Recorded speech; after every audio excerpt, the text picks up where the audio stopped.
Is there a certain age where people stop having sex?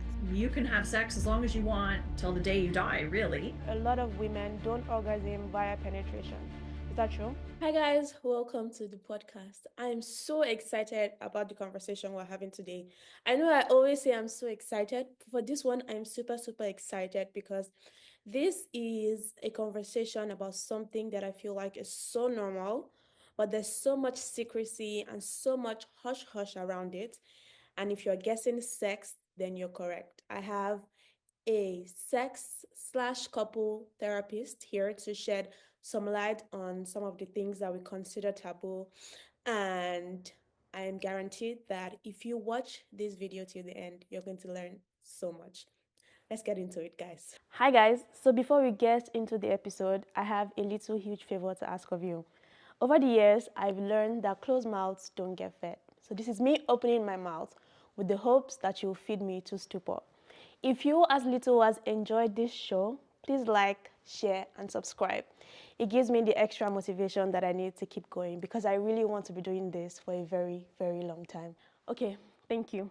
Let's get back to the show. Carlyle, hi. Hello. How are How are you? you? Good, thank you. Thank you for coming on the show. Yes, absolutely. It's a pleasure to be here. Yeah, I like to do this thing where I just have my guests introduce themselves so that I don't leave something out or over add something. So I'll start with, who are you? Yeah, my name's Carlyle Jansen. I am someone who I had a sex shop for many years, which was also an education center called Good for Her. And that was a place where I was very passionate about people learning about sex and learning about themselves and pleasure. So I started Good for Her in 1997, and I started it as a place to celebrate sexuality, to be an educational space. We offered workshops. We also did little bits of education with, people who walked through the door. Um, and so that was a real passion for me. And then I went back to school and got my counseling psychology degree. And so now I'm also a sex therapist and relationship therapist. And so I work with couples and individuals to help them have more pleasure in their lives, have more intimacy, find ways to deepen their connection and um, sometimes too there's an element of letting go of the frustrations around, well, you didn't do the dishes yesterday, and you don't give me the love and affection. Why do I want to have sex with you? And trying to get underneath all of that to see what's really going on and how can we talk about it, because often we've been talking about it or not talking about it because we don't know how to talk about it, and it just builds and it builds and it builds, and that doesn't make for good sexy times, when we've got resentment, when we're hiding things, when we feel the other person doesn't care about us. So that's what I really enjoy now, is working with individuals and couples to bring more pleasure and connection in their lives. Okay, nice. So I want to ask you, why sex? Why did you choose sex as a career? Yeah, well, it was kind of very backwards because I grew up in a home where sex didn't exist. We didn't talk about it. It was very taboo. It was not addressed. And so I grew up really terrified of my body and my sexuality. So I focused on sports, I focused on school. And whenever I was interested in someone, I would kind of get close. And, as soon as it went beyond kissing, I'd get really scared and I'd run away. And so I did that for long enough. And then I finally met someone I felt comfortable with. I decided, okay, I'm ready to take the plunge. I was 21. I thought, okay, it's time for me to embrace this. And we were getting close to having sex. And I said to him, I'm terrified of your penis. I've never seen a penis before. Oh my So God. he was really helpful. He gave me a little guided tour. He kind of showed me around all the sensitive parts. And I was like, okay, we can make friends. No clue what I was doing. Wow. And we were having sex, and there's this build and this build. And I'm like, okay, what am I supposed to do now? And so he stopped and he said, well, what do you like? And I said to him, aren't you supposed to know that? And he suggested maybe it would be helpful if I knew something about my own body, my own pleasure, which had never occurred to me before that point. Hmm. So I started exploring. trying to figure out my own body, my own sexuality, tried everything I could think of to have an orgasm. Nothing worked. And I thought, okay, you know what? I'm just one of those people who doesn't orgasm. And then in my late 20s, I was with a partner um, uh, who left me because I couldn't orgasm. It was just too stressful for him. No. So I went to a good friend and I said, okay, you know what? I know you've been through the 60s. You have a lot of sex. How do I have an orgasm? And she suggested, you need a good vibrator, you need a body massager. And that's what I purchased. I had an orgasm. I was like, okay, this is what everybody's talking about. So I decided, okay, I'm going to learn about sex. I'm going to learn about my body. I'm going to learn about pleasure. And so I found myself then at my sister's bridal shower with all of her friends. And I was saying, what am I going to bring to a bridal shower? And I thought, well, one of the things that distinguishes this relationship is they have sex. And I know a little bit about sex toys now, so I'll bring her some sex toys. So, after she unwrapped her salad bowls and wine glasses and all of that, she opened her sex toys and all of her friends freaked out. They all said, oh my God, what is that thing? What do you do with it? Where do you put it? So I explained it to them and they said, you're so comfortable talking about sex. You should teach workshops. And I'm like, me? Really? I've always been uncomfortable with sex. But I had gradually been learning more and more, taking workshops, doing readings, learning about my own body, that I had become comfortable with it. So I started teaching. My first workshop was with my sister and her friends. How long ago was this? This was 1996. So then I opened Good for Her in 1997 as a way to offer education and pleasure. And then it kind of grew from there. So it was a very backwards way to embracing sex, because had you asked me when I was 12, 20, 22, would I want to have a career in sex? I would have said, are you kidding me? That's the last thing on my mind. Okay. So I think to the most curious, like what makes me so curious about sex, why is something so, something that is supposed to be so natural, so hush hush? Like why is there so much secrecy and so much shame and so much unspoken words around sex? Why do you think it's like that? Well, I do think because it is private, right? We don't have sex in front of other people. That's generally considered not a good thing unless you go to a sex club and everybody's consenting. So it is very private. We don't see our parents doing it. Some of us don't even see our parents kissing or hugging or holding each other. So it is kind of a private thing. So there is a hush hush around it. But unfortunately, there's also a lot of taboos that I think a lot of them came from religion. You can't do this, you can do this, this is good, this is bad. And so there's a lot of shame that's come around, like masturbation used to be something that was not okay, was seen as unhealthy, especially for women and girls. So all of this negative um, influence on what people thought what was very natural, what was very healthy, what was very good. And then oral sex was seen as very unnatural and unhealthy until the 70s. So we're gradually uncovering, that fantasies are okay, that playing with power is all right, that sex toys are actually a normal, natural part of life. But so many religious ideas were very negative around what was natural. And so, of course, people get driven underground. Well, there must be something wrong with me. What if I'm attracted to a woman? What if maybe, I don't like wearing skirts and I'm a woman? What's wrong? And being told that who I am and what I love and what I enjoy and what brings me pleasure is right. Even the whole notion of women or people who have vaginas, that intercourse is supposed to be the main event and how we orgasm. Just physiologically doesn't work that way for most of us. So I think part of the taboo is there, and the shame is there's so much of a shadow about what's right and what's wrong, and that most of us have or enjoy or do things that are wrong in somebody's view, or we've been told is wrong or bad or not okay. So all of this shame comes up around it. And I think the other piece about it is because, as I said, we don't see our parents having sex. So the way we learn about it, most people, is porn, very unrealistic about how long people have erections, how big penises are, how we get pleasure, what, sex looks like. And it's supposed to be just natural. Mm.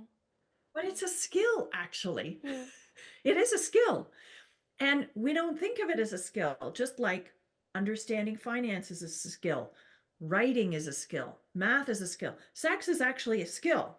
Most people don't have a lot of ideas, especially if you have a vulva and a vagina, as to what kinds of things might feel good. I teach workshops on techniques and I work with my clients and teach them techniques. They're like, I didn't know about my G spot. I didn't know about the vestibular bulbs, which are on the outside of the labia. And penises, even though they're relatively straightforward, we teach, about how to pleasure penises. Like, I didn't know that doing this would feel different than doing that. Oh, Or wow. I didn't know that I could stimulate the frenulum or what I could do with the balls, right? Or even butt play. Like, isn't it just, vaginas and butts? It's this? No, there's so much more to do. So we don't know the possibilities. And we think it's just supposed to be natural, but we don't know where to learn all of this. And so it's all kind of like it is taboo. Where do I learn about something like that? Is it going to be okay? Is it going to be creepy? Is it going to be weird? So we have this idea that it's all supposed to just happen. We fall in love because we've met someone, we get married, we go into the sunset, and everything works perfectly. But then what if an erection doesn't happen? What if I don't orgasm during intercourse? What if what brings me pleasure is different than what brings you pleasure? And that's all supposed to be wrong and bad, but that's just normal. It's a Hmm. skill. We have to learn, and we have to learn with our partners if we have one or more. What is right and what is wrong when it comes to sex? Or are there no wrongs?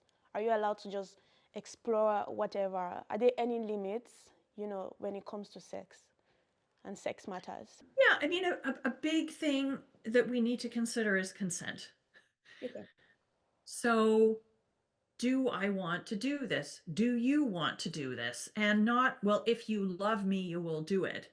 Mm. Or, if you don't do it, then I will yell at you, or I won't do this for you, right? It needs to be free. Yeah. That also means that obviously children can't consent, animals can't consent.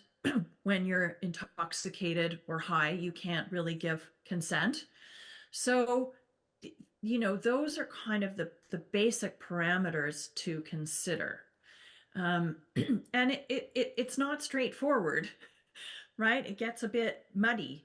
And we've all done things where we sort of thought, well, I should, or if I don't do it, there'll be consequences. My partner won't love me or whatever. So this is another skill, is how to talk about things. I know you want to do this. I don't really want to, or I'm kind of afraid to. How can we negotiate this? How can we do maybe a little bit, or how can I try it, or how can we learn about it? Or is there a way we can do this where it's in fantasy? Or maybe we're not suitable partners, or maybe we open our relationship. You can do that with somebody else. I do that with me. So consent is a huge um, boundary and parameter around what's okay and what's not okay. Um, what is safe? What's not safe? Right? Yeah. That's another big parameter. But what's safe for me might be different than what feels safe for you. And the kind of risks that I'm willing to take might be different than the risks that you want to take, because nothing is risk free, right? And, it's also a risk to walk outside my house and cross the street. I could get hit by a car. Now, some people will say, I'm not going to go outside. And some will say, okay, well, when I go outside, I'm going to cross at the light. And even though the light is green, I'm still going to look, because sometimes people don't notice that they have a red light and they're going to run through it, right? So I'm going to take precautions. Some people take a lot of precautions, some take a few. So we need to sort of decide what is a risk that we're prepared to take, around, sexually transmitted infections and pregnancy. Nothing is 100%, like I said. So those are some of the big parameters. Um, and otherwise, you want to pop balloons while you're having sex? Okay. You're not harming anybody? Okay. Right? You're not harming yourself? Okay. Right? You want to have sex in intercourse, in a heterosexual relationship, in missionary position every Saturday night? If that works for you, that's great. You know, if you want to open a relationship up, talk about it with your partner, get consent, right? Figure out how that is what you want to do. Do you want to use sex toys? Okay, awesome. How does your partner feel about it, right? What do you want to do on your own? So, those are kind of the parameters. And then basically, whatever is safe and consensual, have fun and be reflective, right? Like notice, like, okay, did I really like that? Or was it, and do I want to do it again? We need to be reflective as we go along and not just say, like, okay, we opened this door and now it's open. No, it can close again. It's okay to close again. Say, you know what, I tried it. I didn't really like it. So in a case where I want to try something, but my partner doesn't want to, how do we then find a middle ground to make sure that that doesn't cause any problems? There's no guarantees, right? It could be that you want to tie up your partner, and um, and use a flogger or a cane or something on your partner, and your partner's kind of like, it doesn't really turn me on. Well, we could talk about and explore, what is it about that turns you on, right? Is it about having power? Is it about that you enjoy inflicting pain on a partner who enjoys receiving it?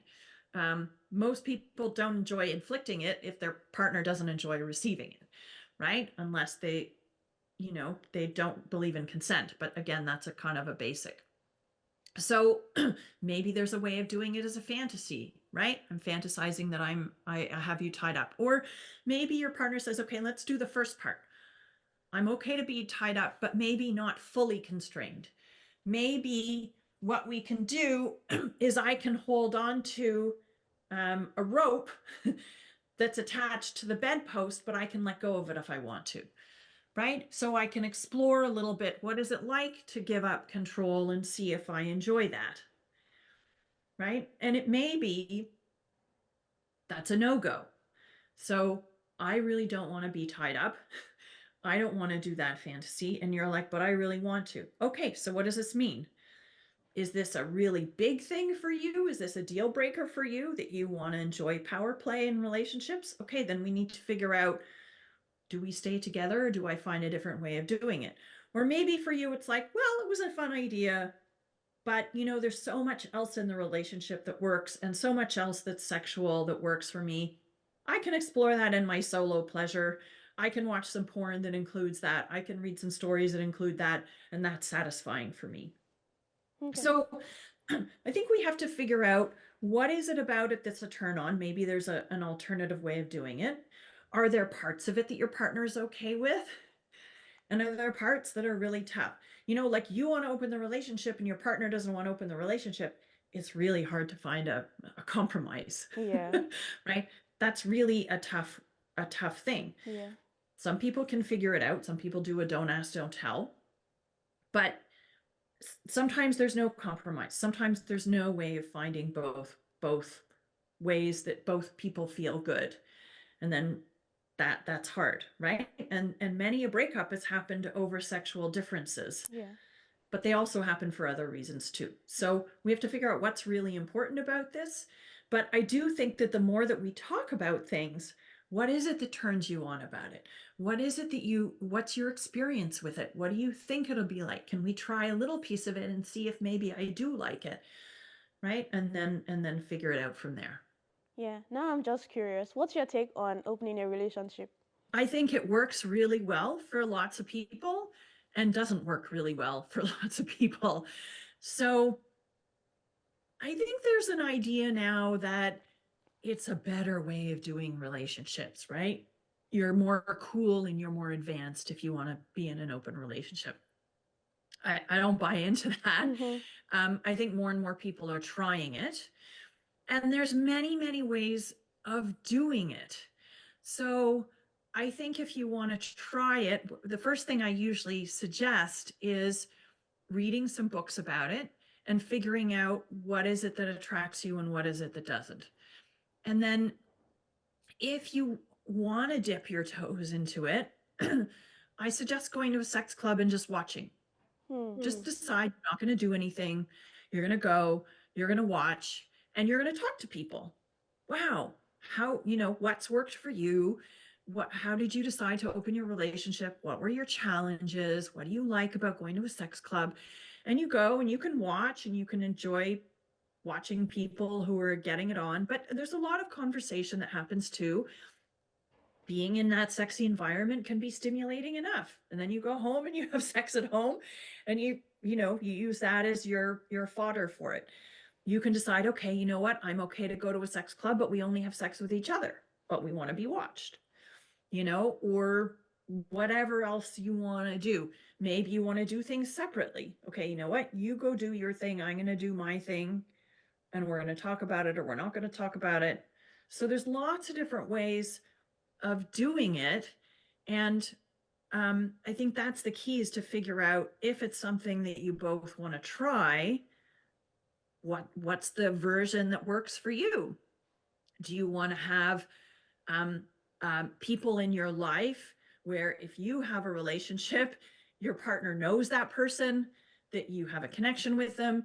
Do you want to have a relationship where you have another relationship with another person? Or do you want just like, no, there's no sleepovers. I don't see the same person again. We don't get to know each other's lives. It's very separate. There's no emotional connection. It's just sex, right? And so there's lots of variations, and what works for one's going to work not for somebody else. So um, it's intense. You're playing with fire because there's a lot more that can push edges and boundaries. And the fire also is exciting. So you have to be an excellent communicator. You have to talk about what's coming up for you. I feel jealous about this, and let's talk about it. I'm feeling insecure. I'm worried that you think they're sexier or funnier, or you want to spend more time with them. We have to be able to talk about those things. We have to talk about, I thought I was okay with you sleeping over, but I decided I don't think I'm okay with that. So how can we move forward, right? We have to be really good at communicating. We have to be really good at empathizing with the other. And we have to really prioritize our relationship and what's healthy for us. Okay, so in your opinion, has opening a relationship made relationships better or made them worse? In your experience, rather, over the years, has it made relationships better or worse? Both. Okay, For some, it's made a relationship way better. okay. Sometimes if one person is just like they're unhappy, they really need to have multiple relationships or other experiences, or maybe they are in a heterosexual relationship and they really want same-sex relationships, right? Or vice versa, right? So it can make things better. It can really bring a couple closer because they have to get really good at communicating. And that brings a lot of emotional intimacy. And sometimes it fuels that primary relationship by what's going on the outside. And other times it totally makes things worse because you can't communicate, because you want different things. Sometimes you're in a relationship, you open it up and you decide, you know what, I like this other person more. Oh, wow. And some relationships break up because one person decides they want to be with the other. Or I really like this and you don't really like this. So we have to go our separate ways, and hopefully we can remain friends or have some kind of connection. So it can absolutely destroy a relationship, but just like anything in life can destroy relationships. We grow, we change, right? I want to live in London, England, and you want to stay in Toronto. How do we do that? I want to have kids. You don't want to have kids. There's lots of reasons why relationships don't work. We're fighting all the time. That doesn't work either. So this is one aspect that can break apart a relationship, but it also can really create a sense of flourishing in a relationship also. But you have to be good communicators, and you have to be honest with yourself and with your partner. Yeah, I should have asked this earlier, but I'm just going to ask anyways. What is an open relationship for people who don't know? Because we just assume that everybody knows what it is. Yeah, So there's different kinds. So so an open relationship essentially is non-monogamy. So you're not monogamous with one person sexually. And so there's lots of different ways of doing that. So we can be non-monogamous in that I have other partners and you have other partners. Or we can be non-monogamous that we together bring other couples or individuals into our relationship. Or we go to a sex club, we interact with other people there, and then we come home and we have our relationship, right? So that's kind of non-monogamy, where we don't have relationships with other people. We just have sex with other people, together or separately. And then there's more polyamory, which is where we have love, amory, with more than one person. So that I have a relationship with my primary partner, but I have relationships with other people also. And it may be that I only have, if I'm in a heterosexual relationship, I only have relationships with same-sex partners. Because sometimes that feels a little less threatening, right? Okay, I get that I can't give you a same-sex experience, so you have relationships with other people. And sometimes it's that you even have a poly relationship where you're in a group where you all have intimate connections with each other, but you don't go outside of that, or sometimes you can go outside of it. So there's lots of levels of it, but it's mostly about that a sexual connection is not exclusive to one person, and different people structure that differently. so in cases like this, the risk of getting a sexually transmitted disease, isn't it going to be higher? Of course, yes, for sure. Why would anybody want to, like, I don't know, maybe risk your health for for momentary pleasure? Because it's how I'm picturing it right now.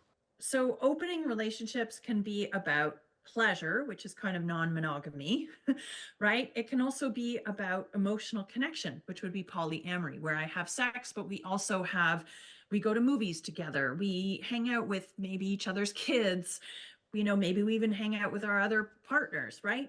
So that it's about a deeper relationship also. So why would you risk that? Yeah. Um, because it's worth it to you. Okay. Why would you risk going skydiving? Your parachute might not open up. Why would you risk going rock climbing? What if you fall? Why would you risk getting in an airplane? It could crash. Why would you risk going outside, right? So everybody has different levels of risk tolerance. And in non-monogamous or open relationships, you have to figure out for yourself and with a partner what's okay for you. So sometimes people will be what they call fluid bonded. So with my primary partner, we can share fluids. We don't use condoms. We go down on each other without any protection. Whatever we decide, right, is it's all good. Okay, maybe I'm on birth control or whatever, right? But with other people, we don't share fluids. So we use condoms, we use dental dams, we use gloves. We don't share fluids. That will minimize, doesn't eliminate, but it minimizes the risk. And some people are okay with that being a risk. People take PrEP to prevent HIV, right? And so they take a cocktail of medications, and you do it daily, and that prevents you from catching HIV. So, there's still a bit of a risk, but it's pretty low. So, you get to know other people. You don't engage with them unless you know who their other partners are, and you sort of talk to each other. Now there's a level of trust. You get yourself tested regularly, right? So there's lots of ways of working through that. And again, for some, the risk is outweighed by the pleasure and or the connection and or the excitement and or the adventure. It's worth it for them. But that's not for everybody. And so you have to kind of decide on what feels right for you. Hmm. Interesting. Okay, so at what age do you think a person should start having sex? Is there a specific age where you can start having sex? Where is healthy for you? Right. It depends on the maturity of the person. It depends on the relationship that they're in. And when we say sex, to me, that includes solo sex. So, people, I think it's healthy to engage in self pleasure when you're in private, as young as you figure that out, right? Some people say that even babies in utero pleasure themselves. I'm not quite convinced of that, but as soon as you figure out what brings you pleasure, I think that's safe and that's good. When it comes to partner sex, it depends on the person. What's very natural is that kids play doctor, right? Oh, let me see what you have. Oh, this is what I have. There may be some very innocent sort of like touching, oh my God, that kind of thing. Um, some people have very positive sexual experiences when they are 8, 9, 10. Doesn't usually involve intercourse, but that they have very with somebody who's the same age, they're exploring, they're touching. Some people have very positive experiences at that age. Many people have negative experiences at that age, especially when there isn't consent, because we don't know how to give it. And often there's a power imbalance, right? I'll give you my toy if you let me do this. Or, I'm gonna, or there's forcefulness, right? So what age, some people are ready to engage in a relationship and have some kind of sexual connection, starting with kissing and whatever when they're 11, 12, 13. Some people aren't ready till they're 17, 18, 19. Some people decide they don't want to have any kind of sexual connection. And again, what does that mean? Do you have oral sex? Do you touch each other's genitals? Is this only intercourse? What if you're in a same-sex relationship? What does that mean?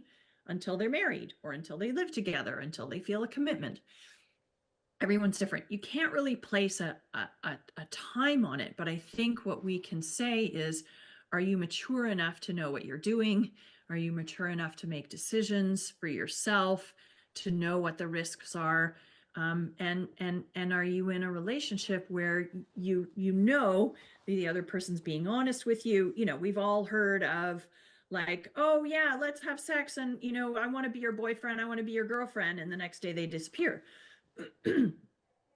So, does that person regret what they did? Probably, but um, and maybe not. But there's no guarantees in life, and there's no absolutes in life.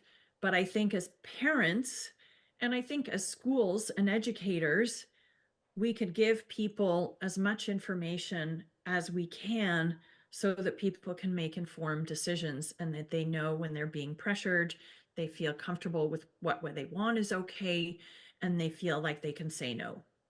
Hmm. So talking about maturity now, like I'm thinking, is a 9-year-old matured enough to consent to having sex or sexual pleasures? Even if they Is what, discover it, sorry? is a 9-year-old matured enough to consent to having sex or even sexual pleasures? Even when maybe they discover it on their own, like the solo sex, and then maybe they come. So if my 9-year-old comes to meet me now and then says she discovered this, am I supposed to say, oh yeah, that's okay, carry on, or don't do it? If it's solo pleasure, for sure, I think that's really good to encourage. Oh This wow. is a private thing. You do this when you're on your own. This is your body. This is your pleasure. Discover your body and feel good about yourself. It's natural. It's healthy. It is, and this is not going to have any further complications on the child in the future. No. No? Solo pleasure? Absolutely not. No.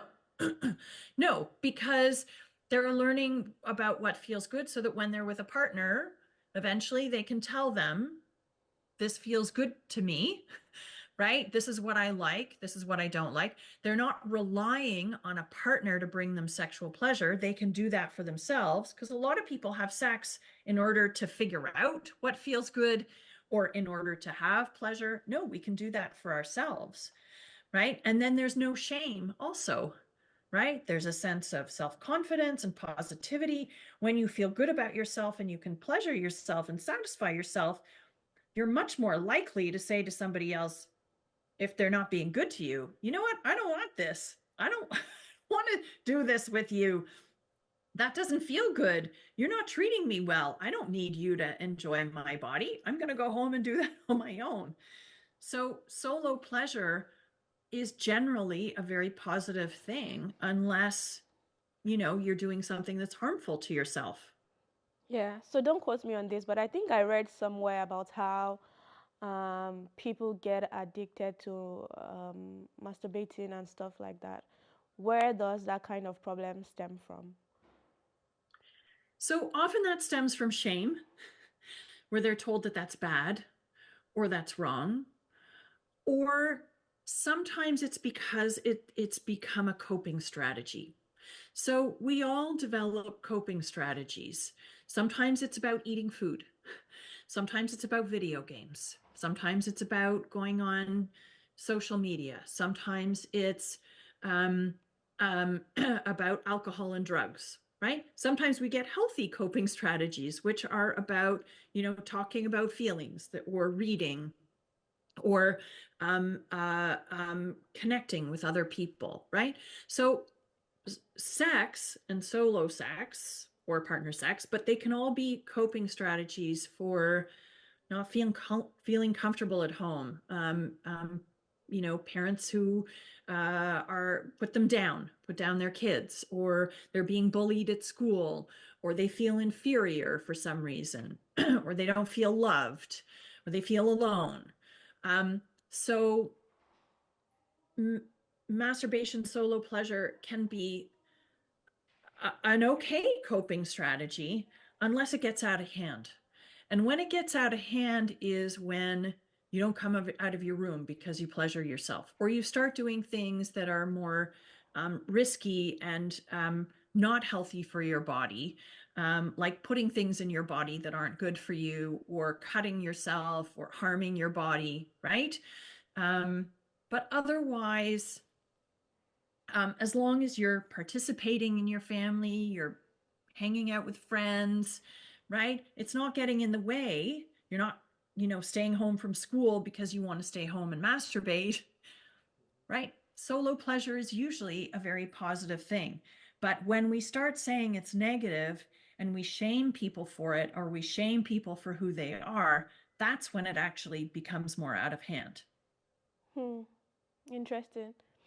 So, another thing that I've always wanted to know is at what age should I start having sex conversations with my kids? Because Yeah, yeah, I have two. One is 4 and then one is 2. And the thought of it to even just maybe have the conversation with them is a little scary for me. Because I of don't course it even know is. like how to start or where to go from here. So, is there an appropriate age to start having such conversations with them? Absolutely. So I think it's scary, and I have kids too. It's scary because we're scared of our kids having sex. We want to protect them. We want to make sure they're okay. And the best protection is knowledge. So I would say, at age 1, we start talking about body parts.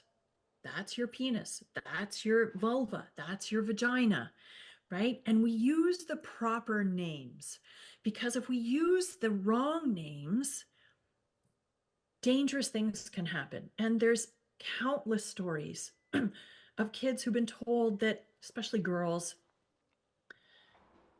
it's my cookie, it's not my vulva, it's my cookie.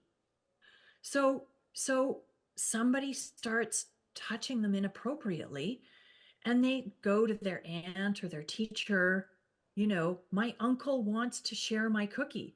Well, that's a good thing, right? You should share your cookies. And the kid's like, oh my God, I'm supposed to be okay with this. She doesn't mean a cookie that you eat, she means her vulva. So you teach the right name so that when she goes to her aunt or her teacher and she says, my uncle wants to touch my vulva, then okay, this is a problem, right? They need to know the right terms. It's penis, it's vulva, it's vagina, it's butt, or bumhole, or whatever. It's breasts. Those are the right terms, so that if something goes wrong, they know who to that if they tell someone, that they know what they're talking about. Second thing is, you tell them what's okay touch and what's not okay touch. Nobody's allowed to touch your vulva. Nobody's allowed to touch your penis. That's yours. If somebody says they want to, and you can say no. And if they try to convince you, or they say, you're not allowed to tell anybody, or they promise it's going to be okay, if it feels, you know, if anything is off, you come talk to me. You come talk to your aunt. You come talk to your grandfather. You talk to your school teacher. You talk, right? Our friend so and so down the street, right? Anyone who's a trusted adult. You tell them, even if they tell you that you tell them the bad things are going to happen, you tell them this kind of touch is okay. This kind of touch is not okay. And then you also talk to them about consent, right? You want to give your friend a hug. You need to ask them first. At what age Grandpa now? so and so. At what age? Sorry? At what age are we talking about now? Two. Two? Two. Yeah. Yeah. Aren't they a little too At young? two. You don't think they'll be a little too young to understand that at two? No? No. Yeah. It's learning consent. It's okay if you don't want so and so to hug you. Nobody's allowed to touch your vulva or your penis. Absolutely. Because that's when all of this starts in many families, right? For many people, right?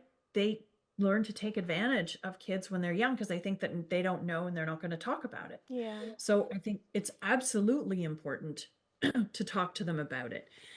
And it's not scary for them because you say, it's just, this is okay and this is not okay, right? Just like, it's not okay for somebody else to pick you up at school or daycare or whatever, right? You wait for me. So we have to talk to them about consent. That if you don't want your aunt so and so to give you a hug, that's okay to say no. And I think it's really important that we stand behind them. Say, no, I don't want a hug, but can we shake hands? Whatever it happens to be. I know it might hurt aunt so and so's feelings, but that's reality, right? This is a part of them getting a sense of their autonomy, and they can make choices for themselves. So though, we start with that. Then when they get to 4 or 5, you start talking about, sperm and eggs, and this is how babies are born. Some people do it a little later. There's really great books that are picture books that are really helpful because talking about it can be really awkward.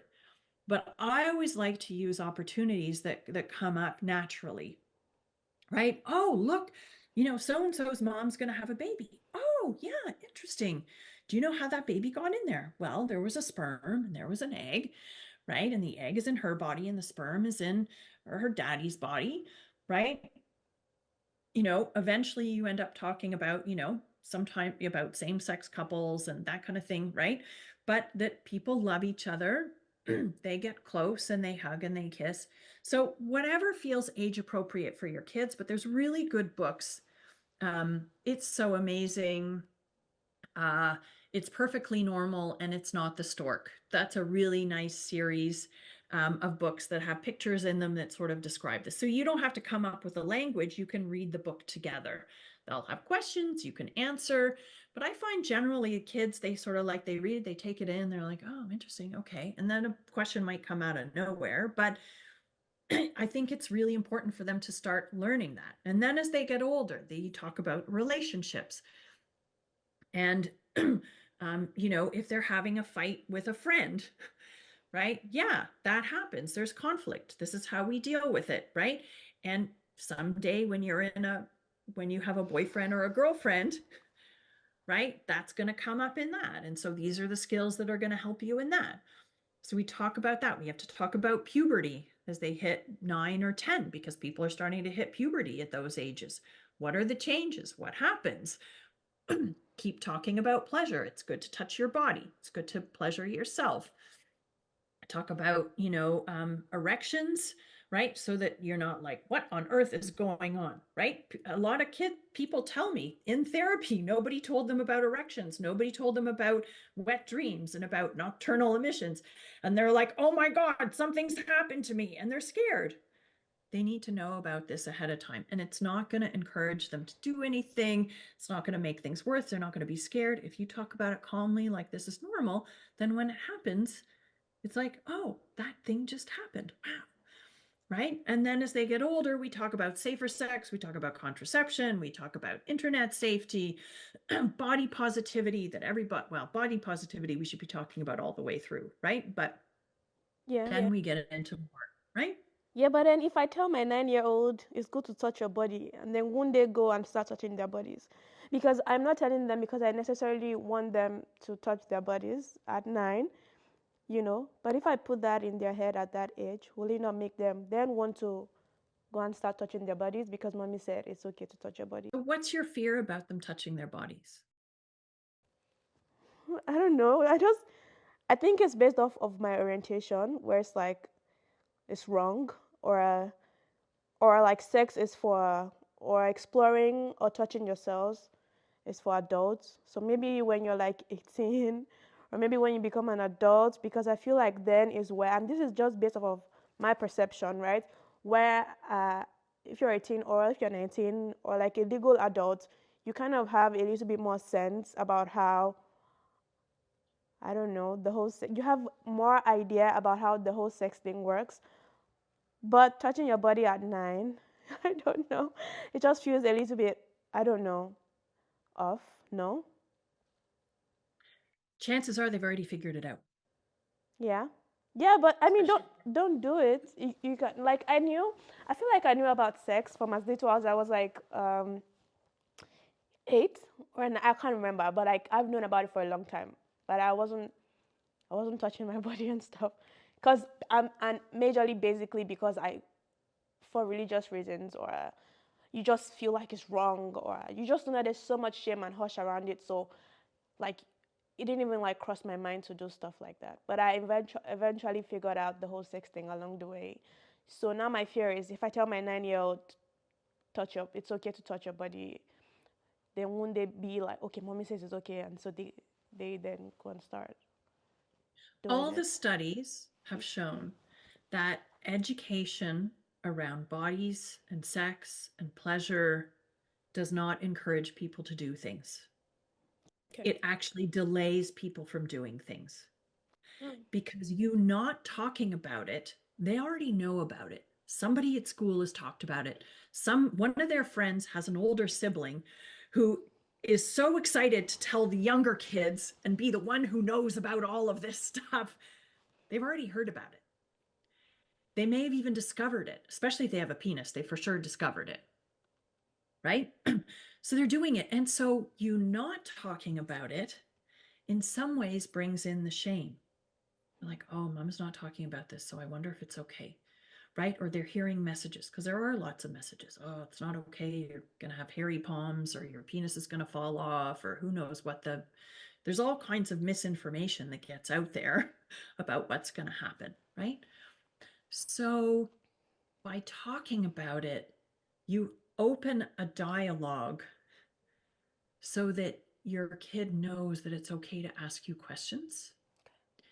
And it helps to take away the shame, because shame is what often prompts us to do things that are unhealthy.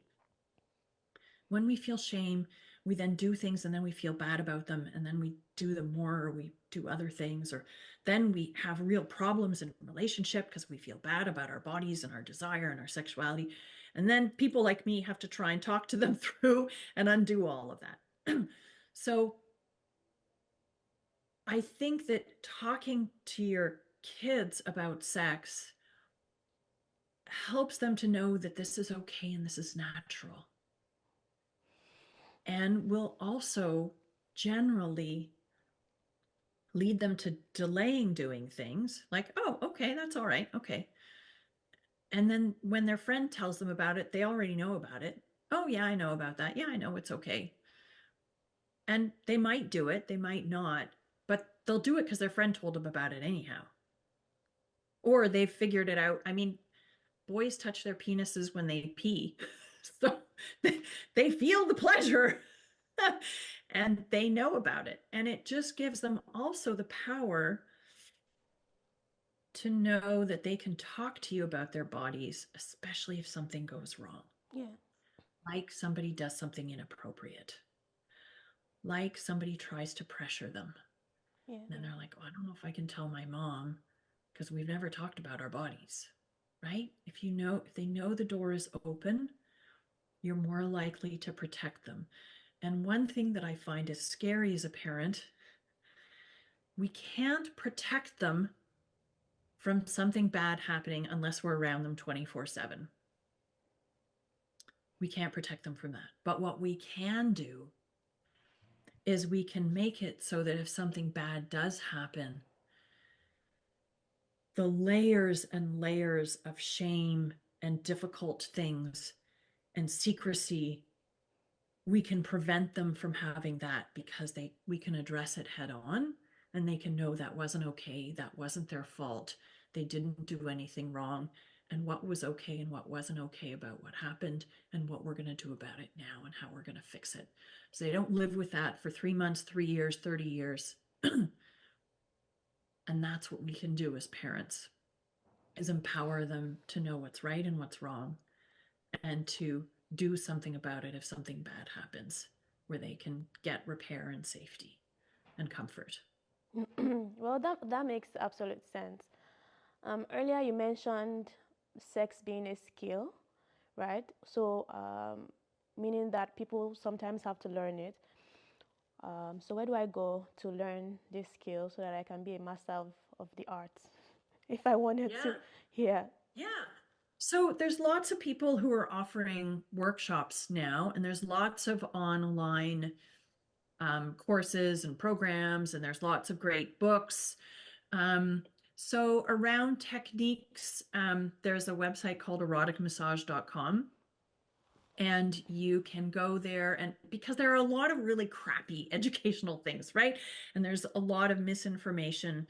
And especially in the realm of sex, you get a lot of poor resources. So eroticmassage.com has some what used to be DVDs that are now online, that some are better than the others, but are really good about learning techniques on vulvas and penises and vaginas and butts, for that matter. If you want to explore butt play, there's a lot of ways that you can harm yourself, and there's a lot of ways that you can have pleasure. And so you might as well learn about the pleasurable ways to do it. So that's what I would recommend. There are some good books as well, but I think a video is really helpful so that you can actually see what you're doing. And the Red Hot Touch series that's on eroticmassage.com is really good. And Fire on the Mountain, Fire in the Valley. Fire on the Mountain is about penis play, and it's mostly done by men on men, so it's really great for queer identified men. Mm-hmm. Fire in the Valley is sort of a woman pleasuring a woman, a guy pleasuring a woman, and a woman pleasuring herself. So those are really great. You'd be surprised at the number of things that you can do to our bodies that you haven't thought of because you figured one thing out and you just keep doing the same thing over and over again. So that's some people like the pleasure mechanics. They also have workshops. Luna Matatas is a really fabulous local sex educator in Toronto. Mm-hmm. And she has a website, lunamatatas.com. She's got tons and tons of videos on there that are recorded, or you can attend her workshops live. You can have her come and do a workshop for a bunch of you and your friends. So those are other great places to learn techniques that are really, really helpful and will open your mind. And even if you're interested in kink or whatever, you can learn, you can go to a workshop, you can learn about it and decide, okay, not sure that's it for me, but you've learned something. So that's where you can find out really good info. Yeah. Carlyle, you've been a sex therapist for couples for years and years. You know, in your over your line of work or your profession, what has been the major sexual problems that couples face? So some of the top ones are differences in sexual desire. I want to have sex all the time. You don't want to have sex all the time. How do we navigate that?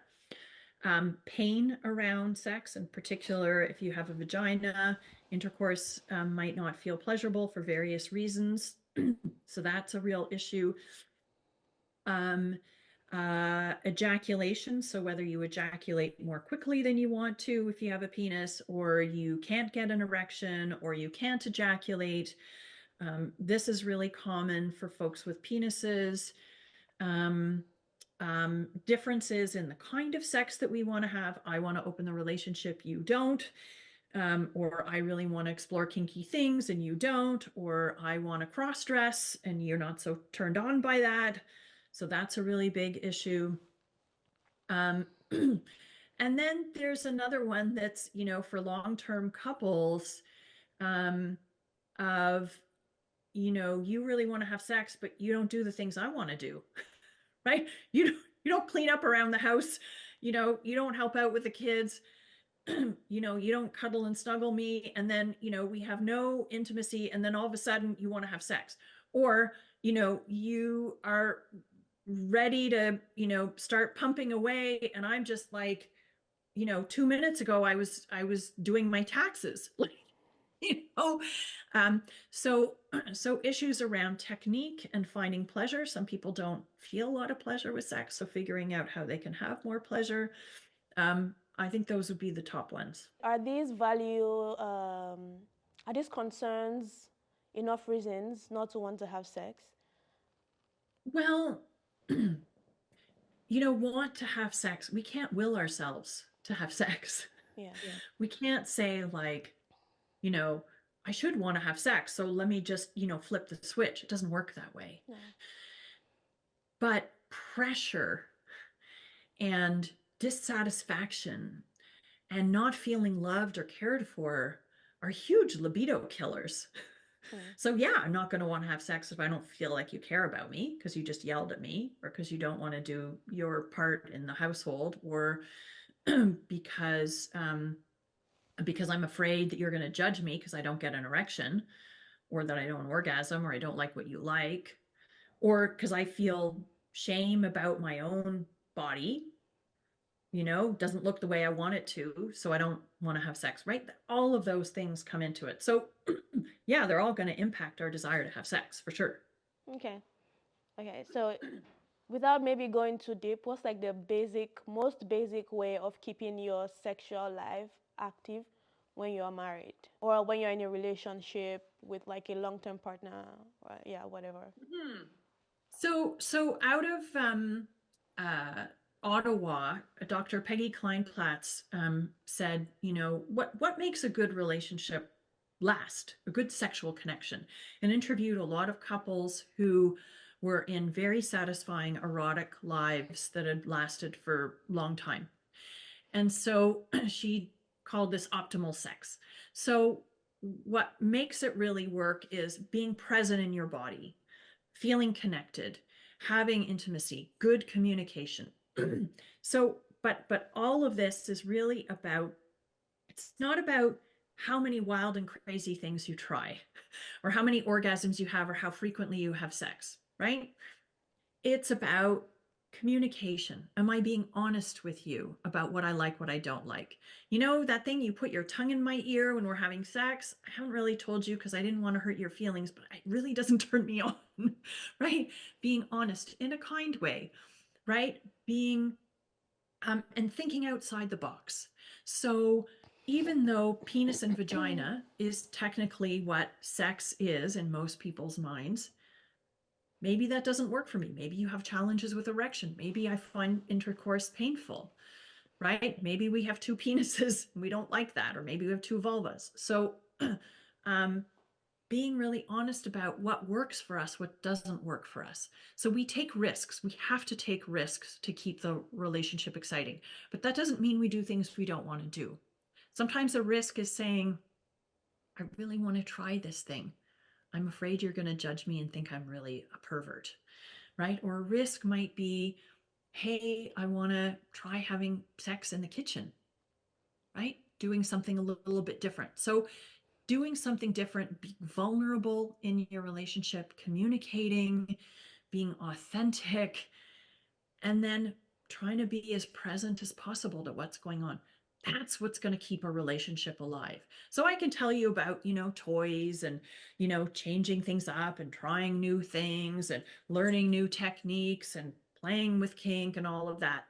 Those are all things you can do, but unless you have the communication, the vulnerability, the openness, um, the trust, the connection is not going to do anything. So those are the really important keys to sustaining a sexy, hot, long-term relationship. Well, that makes sense. That makes sense. So I was researching and I saw that obviously you're the founder of Good for Her, right? And that you also have written two books. There's one about pleasuring yourself, and then there's the one about learning about anal sex if you're interested in stuff like that. So which one should we start with first? Well, let's start with the sex and pleasure for people with vulvas, because I think that's a little easier for most people and Okay. more common. Yeah. So let's start with that. Okay, what do you want to know, or What you what? why should a person read the book? Who should read the book? And what do you gain from reading the book, basically?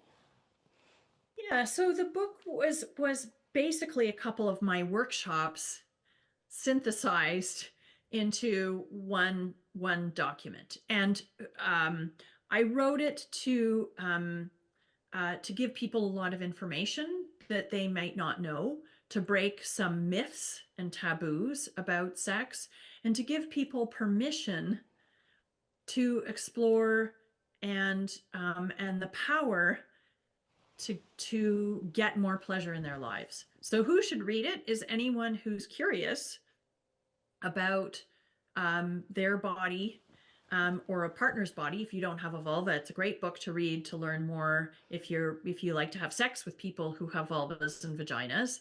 And the idea is that you learn more about your anatomy, including parts that people can't see and often don't know are there.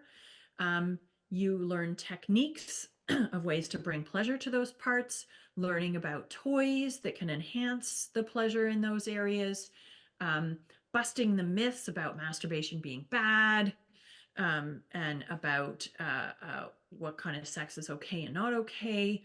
Um, and just kind of giving you some tools. What if you don't orgasm, right? Or challenges with orgasm. What if you want to orgasm in different ways? Because there's a lot of misinformation and pressure to do it in certain ways or to feel good in certain ways. So myth busting that and giving you other options around that kind of pleasure. Okay, interesting. And I think I read somewhere, also don't quote me on this, about how a lot of women don't orgasm via penetration. Is that true? Yeah. Yeah. Yeah, like 70-80% of us don't. Wow. We need clitoral stimulation. That's where the pleasure center is for most of us, not Hmm. all of us. Some people, intercourse is so pleasurable, and that's how we orgasm, and that feels great. And for many of us, it's like, oh, I could care less if anything goes in my vagina for the rest of my life. Um, I would say for lots of people, it's like the icing on the cake. The vagina is something that brings us a lot of pleasure, but we often need to be aroused in other ways first. And it's just like eating icing on its own. Some people like it, but I find it kind of, it's too much, right?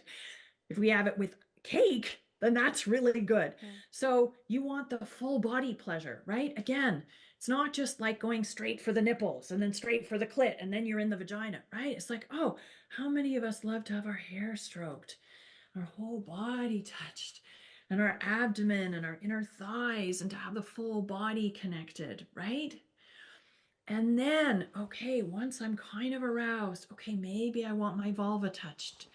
And when that's more aroused, oh, now I want my clitoris stimulated. And when that's aroused, oh, now I really like my vagina. Now, that's a lot of people, but that's not everybody. So if that doesn't fit you, it doesn't mean there's something wrong with you, Hmm. right? So most of us don't orgasm from intercourse. Yeah. Most of us need clitoral stimulation. So either I have my orgasm and then we have intercourse, or I have my orgasm and then I stimulate my clit during intercourse and maybe I'll have a second one, or maybe we have intercourse or I pleasure your penis or your vulva and then we stimulate my vulva and then I have an orgasm, or maybe I don't orgasm at all, right? So, but there's this idea of intercourse as like the be all end all finishing event of pleasure. And for most women, that's nice. It's emotionally connecting, but not necessarily as physically pleasurable as other activities. And maybe my partner can't get an erection, or maybe I have a partner who doesn't have a penis, right? So then we've got other ways of doing things. Interesting. So, are there women? Do we have women that don't orgasm? Yeah, for sure. Yeah, yeah. Who cannot, who don't have the ability to orgasm, so they will never orgasm in their life. So there's a lot of people who haven't figured out how to orgasm because there's a focus on the vagina, or because they haven't figured out what brings them pleasure, or because their mind is running all the time. They're thinking about grocery lists and they're noticing that there's a cobweb on the ceiling, and they're thinking about the argument that they had with their mom earlier that day, right? Their mind is racing, they're not present. It's really hard to orgasm if your mind is racing all over the place. Or the kind of pleasure that their partner is giving them or that they give themselves is not enough. Some of us need glasses to see, some of us need a calculator to do math, and some of us need a vibrator in order to orgasm. Sometimes we need more power than what we've experienced. So we need to bring toys, and powerful toys for some people, in order to orgasm. So there's lots of reasons. Sometimes it's technique, sometimes it's being present, sometimes it's we need to bring in a little extra help as to reasons why we don't orgasm. Or we've got shame about our bodies. We feel like our body doesn't look right. Our breasts are too big or too small. Our bodies are too small. Our color isn't quite right, or my partner must not be attracted to me. All of those things, that shame is going to impact our ability to orgasm. Okay, so all these reasons aside, are there any women who biologically cannot reach the state of orgasm? Yeah. Okay. Yeah, just like some people can't see and some people don't have an arm. So I have no idea what proportion of people that is. Yeah. I have no idea. Okay, but there we have women like that. So I just also wanted to clarify: is the G spot on the clitoris? No. No. Can I bring out my vulva? Yes. Not my own. Yeah. So, okay. So this is the vulva. So this is the outer part. Yeah. Right? These are the outer lips. When you're standing, usually what you see are the outer lips. Yeah. Sometimes you see the inner lips, but when you're standing in front of the mirror, what you see, the big folds, are the outer lips. Yeah. When you spread your legs and look down, they kind of flatten out, right? And what you see are the inner lips. Yeah. The clitoris is not just this. The clitoris is much bigger than that. There is a head and a shaft, just like a penis does. Yeah. And there are these clitoral legs that go deeper inside the body. And then in the middle here are the vestibular bulbs. This is erectile tissue. So vulvas and penises have the same amount of erectile tissue areas that get engorged. It's just in different places. So there's a clit, the shaft, and there's all of this. So this feels good, right? But sometimes it's too intense. This also feels good, getting the shaft.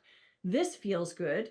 You're getting those vestibular bulbs when you go in between the inner and the outer labia. Okay. Right? Now, the G spot is this on the inside.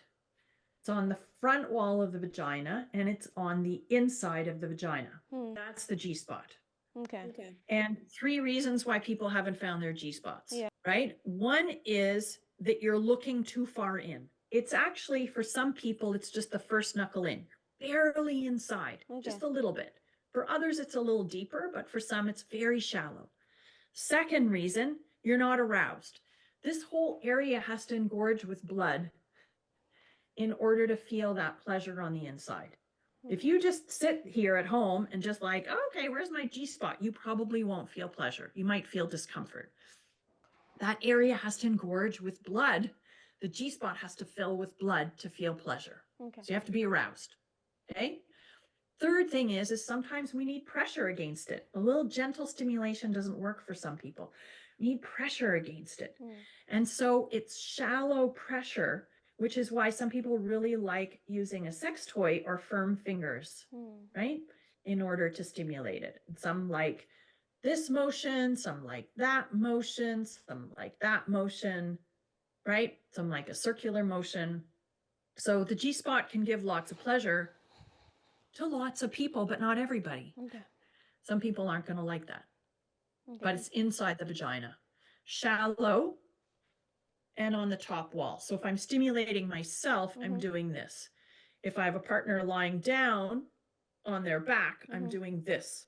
Interesting. I've learned so much already. Let's talk about the second book now. Yeah.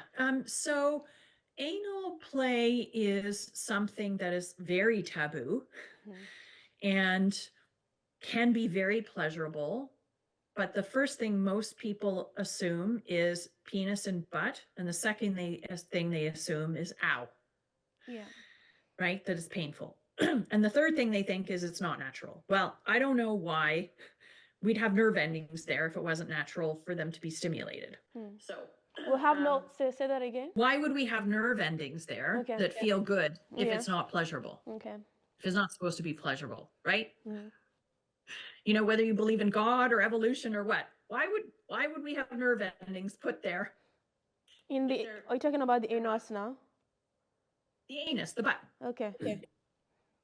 So I was teaching workshops on butt play, and I learned a lot about butt play through readings and experimentation and workshops that I went to. And basically, the first thing people do with butts is they do this. Yeah. Right? That's not the way to start. Right? You need to give the external part, just like you don't go straight into the vagina. Stimulate the external part. Fingers, tongue, vibrator feels amazing. You want to relax that area. Most of the sensation is the first half inch or so. So it's not about this, it's about this, right? You're stimulating that first area there, and that will help the anus trust, because most butts are afraid it's going to be painful and or have had an experience when it was painful. Same thing happens for vaginas when you've had a painful experience or you're afraid of it being painful. So what happens when something comes towards it, right? It goes, you're not getting in there. It's going to hurt. That happens to vaginas too. So if you force it in there, it's going to hurt even more. Okay. So you have to relax, make it trust, and make it hungry by stimulating on the outside and then just a little bit on the inside. If you have a penis, you probably also have a prostate, which is about a finger depth in. It's a fair bit longer inside, extremely pleasurable. No matter what your orientation is, the prostate feels amazing and gives very different kinds of orgasms and very different kinds of pleasure. And so that's another area to and there's be stimulated. no side effects to stimulating the prostate? No, and in fact, it's seen as very healthy. So before we had antibiotics, if you had prostatitis, you had an inflamed prostate, it was recommended to massage that area to get rid of the fluid, right? So you had to get rid of the bacteria and the fluid that had built up in there. So it actually used to be the treatment for an inflamed prostate. So there's no harm from that. The harm that you have from butt play is if you put something in before the area is ready, and in particular, something big like a penis, you might have tears, right? You can tear the area quite easily if the person's not prepared, if you're not using lube, but they repair quite easily. Otherwise, it's very healthy. And in fact, many people say it's a way of keeping your prostate healthy is by having it stimulated regularly. Yeah. I don't know. I don't even know how to ask this question, but I'm just going to ask. Great. Doesn't the butt have poop in it? Yeah, that's a very good question because it does Yeah. contain poop at different times of the day. So when like now, right? The this length of the rectum, Yeah. right? Like 6 inches, there's nothing in there, Okay. right? Your body's digesting, doing all that stuff way up your intestines. Unless you're constipated, Yeah. there's a moment where you get this message that says like, oh, I need to go and use the bathroom soon, right? And that's when it passes through a certain area that's just up above the rectum. And as the poop comes down, and then it sort of sits there waiting for you to get to the toilet, and then you get rid of it. So what's healthy for your body is healthy if you want to have anal sex also, which is eating lots of fiber, and you know, so that you have regular bowel movements, right? So there will be traces of poop left in your rectum, the area that you could access from a toy or a penis. There will be little bits of it, for sure. You have to get comfortable with that. You can flush it out with a little syringe. So it's a little bulb syringe and it's got a little tip on it. And you fill it with water.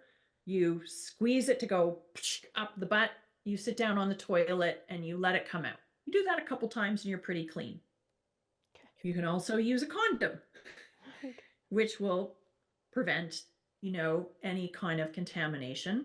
You obviously don't go from the butt to the vagina or anywhere near the urethra or the mouth. That's a bad idea.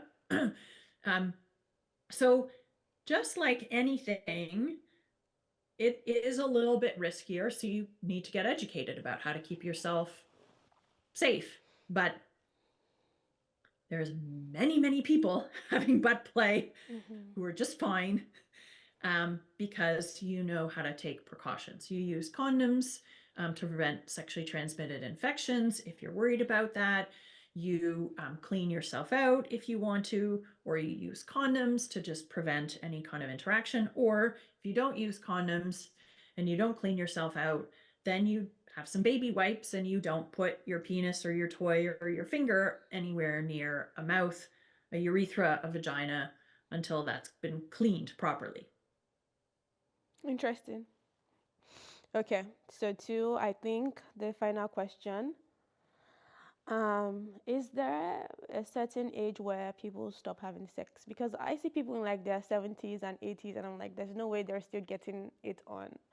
you know? What makes I don't know. It's just, again, like a mindset thing where it's like, I don't know. And that's why I'm asking so that I know. Yeah. So the media certainly doesn't portray older people as having sex, and I mean, you would even argue that once a woman hits 40, she's no longer appealing sexually, right? Which is ridiculous, but this is what we see. We don't talk about older people having sex, but the reality is that you can have sex as long as you want, till the day you die, really.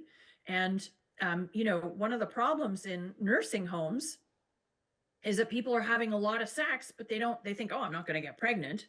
So they don't use any protection, and sexually transmitted infections are really high in some nursing homes because people are jumping from person to person and having a good time, right? So you can have sex at any age.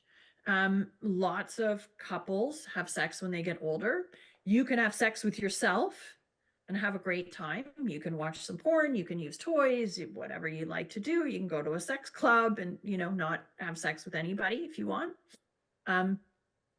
So there's no limit to when you stop having sex. And even if you don't get erections like you used to, you don't orgasm as easily, because orgasms are harder the older we get. Just like, running is harder the older we get.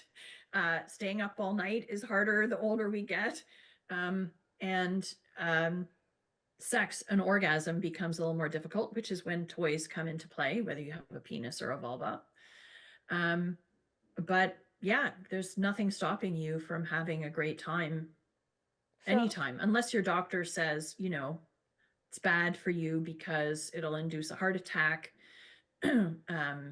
Sometimes when women are pregnant, they're advised not to, because it'll induce labor, and maybe it's too soon for that. But it's a great way to induce labor also, is to have sex. So basically, unless your doctor says it's unadvisable, go to town and get creative. If things don't work a certain way, then get it some other way, right? If intercourse doesn't work, okay, great. Well, you've got a clit, you've got a penis, you've got a butt. Maybe some people can have orgasms from nipple stimulation, like whatever works for you, right? Or just enjoy the pleasure and you don't have to orgasm. That can feel nice too. so I can keep having sex until I'm 80 and beyond. Absolutely. It's very healthy. It's very healthy for someone like you or I, we have a vulva. It's very healthy to bring blood flow to that area, because especially once we hit menopause, there isn't as much, we don't have the hormones. So it's really great way to bring blood flow to the area. Even if you're not having vaginal stimulation, it still brings blood flow to the area, because when you're aroused, it just stimulates all that area, right? So that's really healthy. The stress release is really healthy. So that is good. And there is an element of use it or lose it. It becomes really difficult to get going again if you haven't kept things up. Doesn't mean you have to go every day, but every couple months is good to just, keep things going, even if it's on your own. For penises, it's very healthy to ejaculate, get rid of some of the sperm that have built up. So that's really healthy and, good for your health. Again, stress reduction to keep your body going.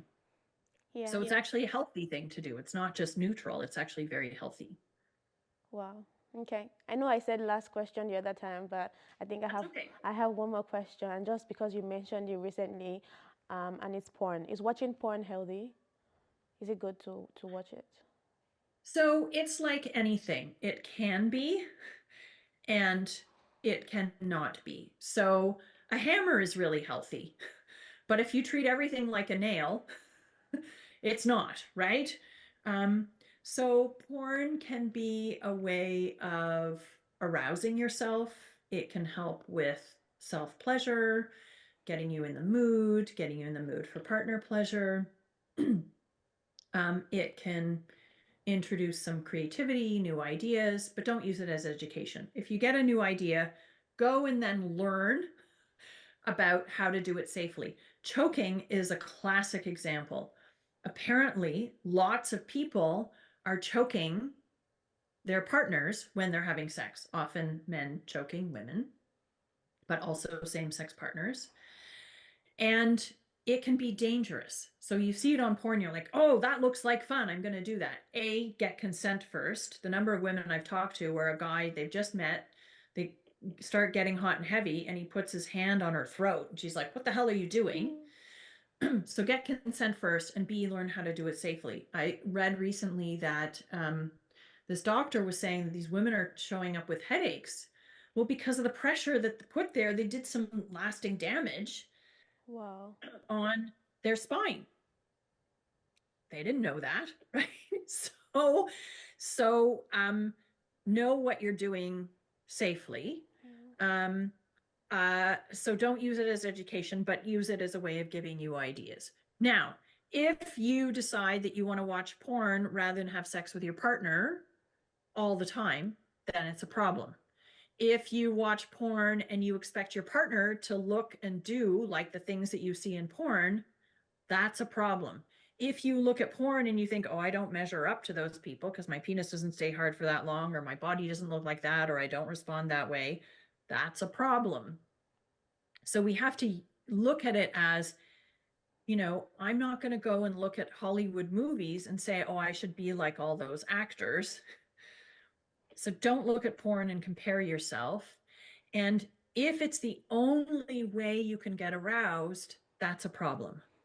If it's the only way that you want to have sex, that might be a problem, especially if you're partnered, right? So it's a tool, but if we become over reliant on it and it gets in the way of other kinds of sexual connections and activities, then it's a problem. If you're not going to work or you're running into the bathroom 20 times a day to pleasure yourself to porn, it's a problem. Otherwise, it's not a problem. Well, Carlyle, I've learned so much, and I'm so glad that we had this conversation. You definitely know your onions. Thank you once again for coming on the show. I love that. I didn't know I had onions. Okay.